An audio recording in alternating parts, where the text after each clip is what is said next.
ξεκινήσω με την κυρία Κοκκίνου, που είναι δικηγόρος.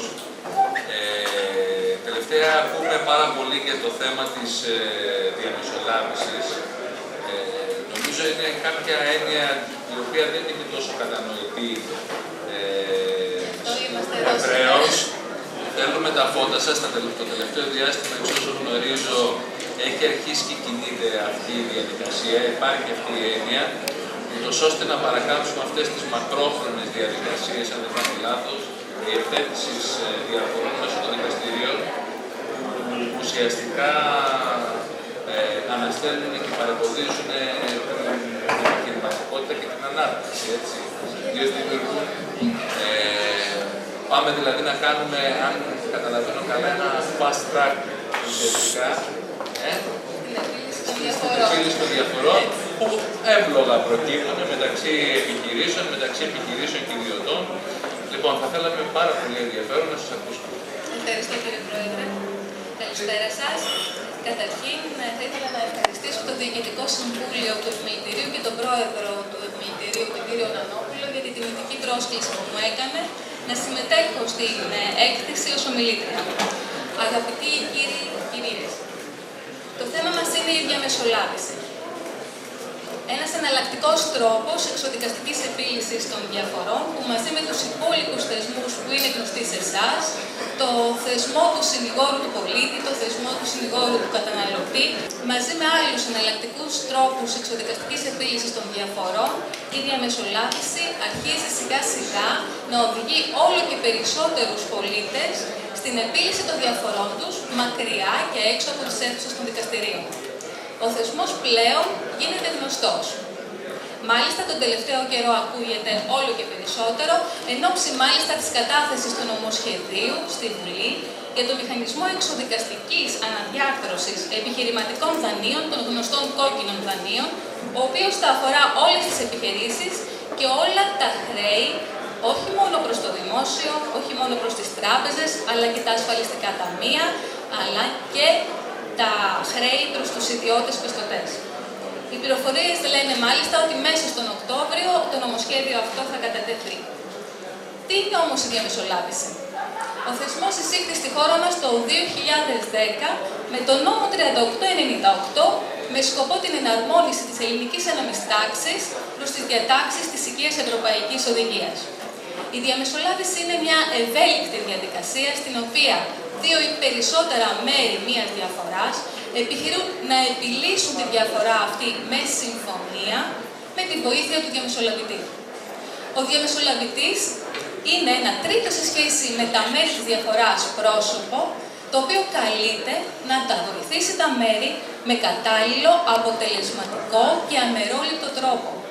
Είναι καταρτισμένος, εκπαιδευμένος και είναι πιστοποιημένος, διαπιστευμένος από την αρμόδια Επιτροπή του Υπουργείου Δικαιοσύνης, Διαφάνειας και Ανθρωπίνων Δικαιωμάτων. Ποιες υποθέσεις μπορούν να υπαχθούν όμως στη διαμεσολάβηση? Στη διαμεσολάβηση υπάγονται με συμφωνία των μερών οι διαφορές ιδιωτικού δικαίου εφόσον τα μέρη έχουν την εξουσία διάθεσης του αντικειμένου της διαφοράς. Σε γενικές γραμμές υπάγονται διαφορές του αστικού δικαίου, όπως για παράδειγμα περιουσιακές διαφορές, χρηματικές απαιτήσεις, οικογενειακές, κληρονομικές διαφορές, διαφορές που αφορούν ακίνητη περιουσία, διαφορές που προκύπτουν από αθέτηση συμβατικών υποχρεώσεων, απαιτήσεις προς αποζημίωση λόγω χρηματικής, λόγω υλικής ζημίας ή ηθικής βλάβης και άλλες. Σε διαμεσολάβηση υπάγονται και οι εργασιακές σχέσεις, πράγμα που ενδιαφέρει, πιστεύω, πολύ τις επιχειρήσεις. Κυρίως όμως σε σχέση με την πρόληψη και την αποφυγή κορύφωσης της σύγκρουσης. Είναι γνωστό στους επιχειρηματίες ότι η ύπαρξη σύγκρουσης εντός του εργασιακού χώρου δημιουργεί σοβαρά προβλήματα όχι μόνο στην ίδια τη λειτουργία της επιχείρησης, αλλά και στους εργαζομένους. Μειωμένη απόδοση, έλλειψη επικοινωνίας μεταξύ εργοδότη και εργαζομένου, αντικελόγητες απουσίες και ασθένειες. Με τη διαμεσολάβηση επιτυγχάνεται η σωστή επικοινωνία και αποκαθίστανται οι εργασιακές σχέσεις. Σε διαμεσολάβηση υπάγονται και υποθέσεις εμπορικού δικαίου με οικονομικό, περιουσιακό αντικείμενο, που αφορά και την πλειονότητα των παρευρισκομένων στην αίθουσα αυτή. Για παράδειγμα, διαφορές που έχουν τυχόν προκύψει από τη σχέση των εταίρων μεταξύ τους, διαφορές ανάμεσα στις εταιρείες, στις επιχειρήσεις και στους προμηθευτές ή στους πελάτες τους, διαφορές από εμπορικές μισθώσεις, διαφορές που προκύπτουν γενικά από τις συναλλαγές, εξαιτίας παράβασης όρων συμβάσεων έργου, διαφορές από αξίωση αποζημίωσης λόγω προσβολής της προσωπικότητας, της φήμης της επιχείρησης, όπως για παράδειγμα από κάποιο δημοσίευμα, διαφορές για δικαιώματα πνευματικής ιδιοκτησίας και άλλες. Οι κλασικές διοικητικές διαφορές, οι τελωνειακές, οι φορολογικές, δεν υπάρχονται στη διαμεσολάβηση. Το εάν το ελληνικό δημόσιο μπορεί να είναι μέρος στη διαμεσολάβηση είναι ένα μεγάλο ζήτημα που δεν είναι του παρόντος να το αναλύσουμε. Είναι σαφές ότι τόσο ο δικηγόρος όσο και ο διαμεσολαβητής είναι ένα... Τόσο ο δικηγόρος λοιπόν όσο και ο διαμεσολαβητής είναι τα αρμόδια πρόσωπα τα οποία μπορούν κάθε φορά να ενημερώσουν τα μέρη για το αν η υπόθεσή τους υπάγεται ή όχι σε διαμεσολάβηση.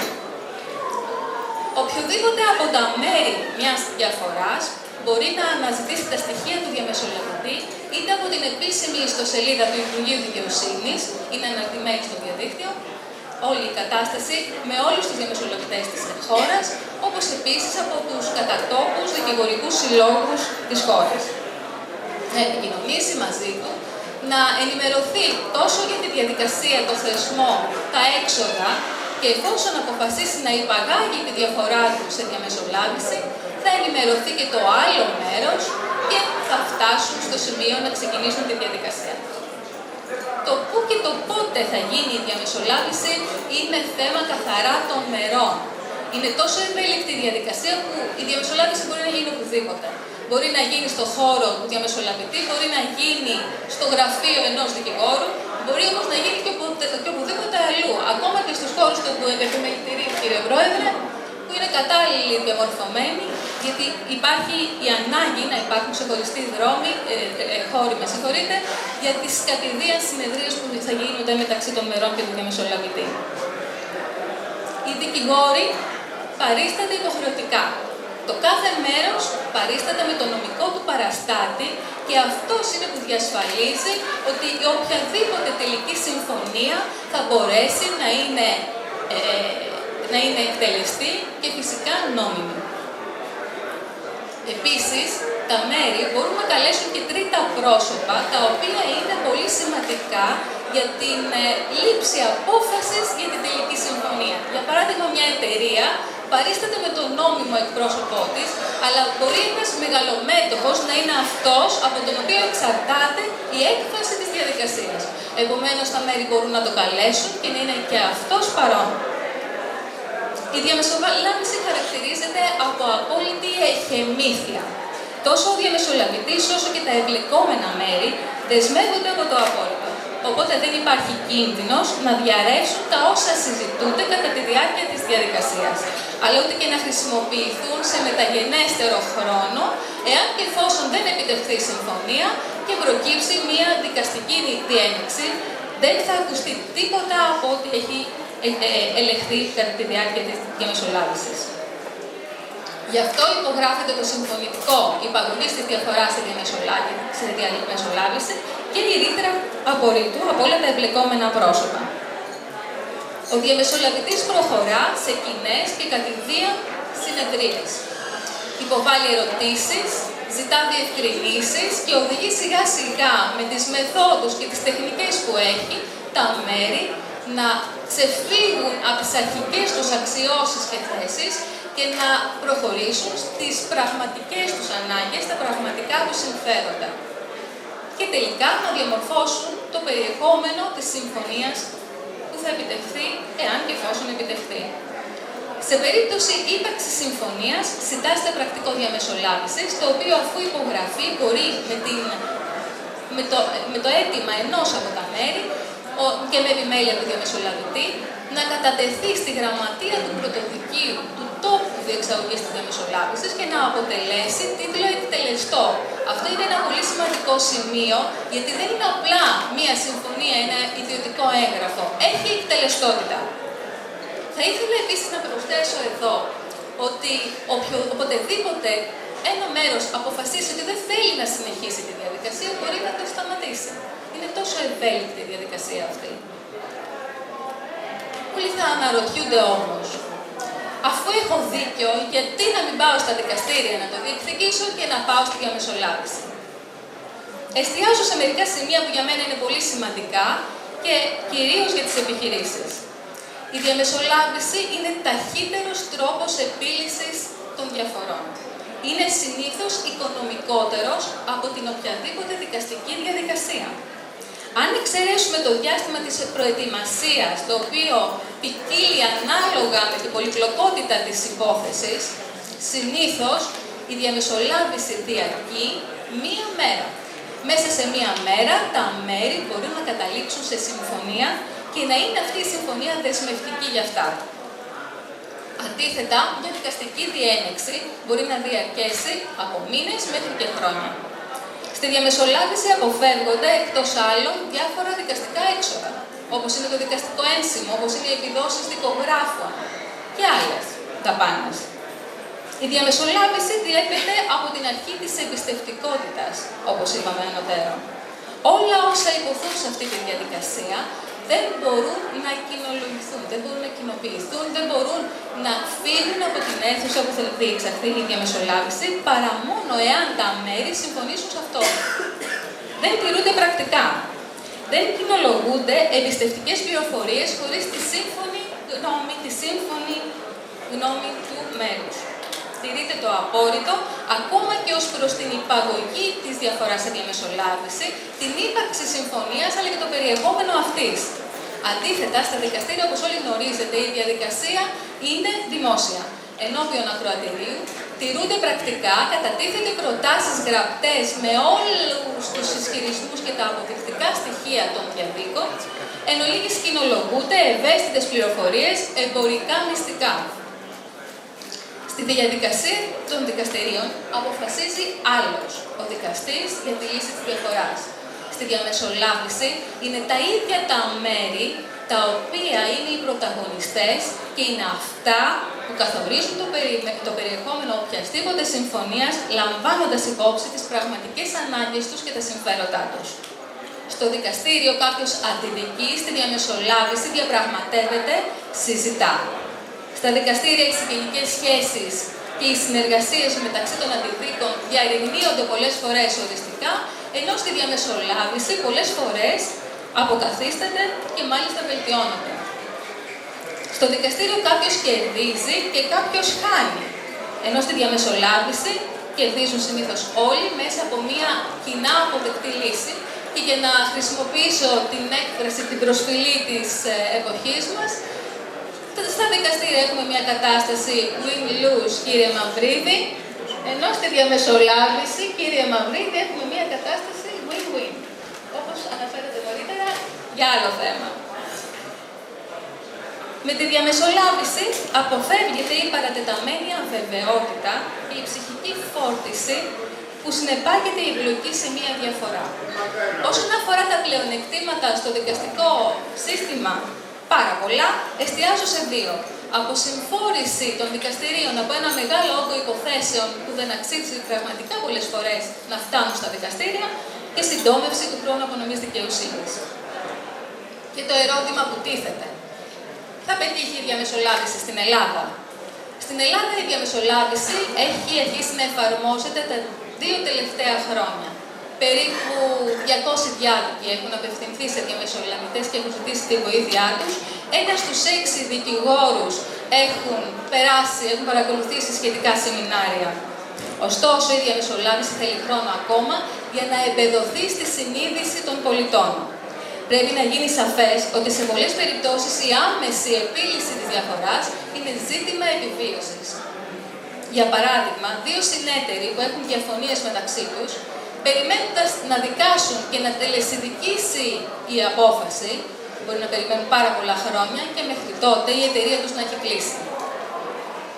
Αν μετρήσουμε το αληθινό κόστος της σύγκρουσης και υπολογίσουμε το χρόνο, την ενέργεια και τα έξοδα που συνήθως δαπανούμε στα δικαστήρια, θα διαπιστώσουμε ότι τα ποσά είναι πάντα πολύ μεγαλύτερα από όσα θα χρειαζόμασταν για να βρούμε λύσεις με τη συνδρομή ενός αμερόληπτου, τρίτου, ουδέτερου, εκπαιδευμένου, διαπιστευμένου διαμεσολαβητή. Προσωπικά πιστεύω ότι αν οι δικηγόροι και οι επιχειρηματίες αγκαλιάσουν το θεσμό, τον γνωρίσουν και τον δοκιμάσουν, πολύ γρήγορα στη χώρα μας η διαμεσολάβηση θα αποτελέσει το κύριο μέσο αποτελεσματικής επίλυσης των διαφορών. Σας ευχαριστώ πολύ για την προσοχή σας. Ελπίζω να κατάφερα μέσα σε αυτόν τον σύντομο χρόνο να σας απαντήσω σε κάποια ερωτήματα βασικά και είμαι σίγουρη ότι ο πρόεδρος του Επιμελητηρίου θα μας δώσει και άλλες ευκαιρίες να συζητήσουμε και να λύσουμε και άλλες απορίες. Ευχαριστώ και πάλι.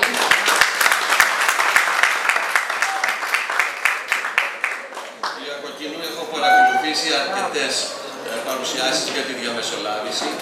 Οφείλω να ομολογήσω ότι εντυπωσιάστηκα από την δική σας. Νομίζω ότι δεν υπάρχει επιχειρηματίας που να μην πιστεί όταν την παρουσίαση αυτή την βάλουμε στην ιστοσελίδα του Επιμελητηρίου, που θα μπορεί και από εκεί να την πληροφορηθεί. Το ένα θέμα που εσείς πρέπει να κάνετε, νομίζω είναι να πείσετε τους δικηγόρους. Γιατί πολλοί φοβούνται ότι θα χάσουν τη δουλειά τους από τις άλλες συναντήσεις που ήρθατε. Αλλά νομίζω πως δεν θα τη χάσουν τη δουλειά τους. Απέναντι θα αποκτήσουν περισσότερη δουλειά, αλλά διαφορετική από αυτή που κάνουν σήμερα. Σας ευχαριστώ πολύ. Λοιπόν, και μετά την λεπτομερή παρουσίαση των πλεονεκτημάτων που παρέχει η διαμεσολάβηση, νομίζω ότι αυτό που θα βοηθήσει στη συγκεκριμένη διαδικασία είναι να υπάρξει και μια αλλαγή του τρόπου σκέψης. Γιατί οι Έλληνες είμαστε λίγο δικομανείς και ψήλου πίδημα τρέχουμε στα δικαστήρια. Βεβαίως, από την άλλη πλευρά, λόγω του ότι η απονομή δικαίου στη χώρα μας είναι ένα ζητούμενο, η γρήγορη απονομή δικαίου, αυτό επιτρέπει και σε κάποιους επιτήριους να προσφέρουν στα δικαστήρια προκειμένου να μην λύνονται διαφορές. Λοιπόν, εν πάση περιπτώσει, πρέπει να αλλάξουμε λίγο το σκεπτικό μας. Η διαμεσολάβηση είναι ένα πάρα πολύ σημαντικό στοιχείο που πρέπει να εντάξουμε στην καθημερινότητά μας και νομίζω ότι προς αυτήν την κατεύθυνση γίνονται αρκετές προσπάθειες και θα εξελιχθεί πάρα πολύ καλά. Περνάω το λόγο στον επόμενο μιλητή, τον κύριο Γιώργο Κοστούρο, Γενικό Διευθυντή του ΑΝΤΟΠΕ. Θα τη λύσει όσο γίνεται πιο σύντομα, διότι νομίζω έχει αρχίσει και κουράζουμε, έχουμε αρχίσει και κουράζουμε και το κοινό. Και αν ναι.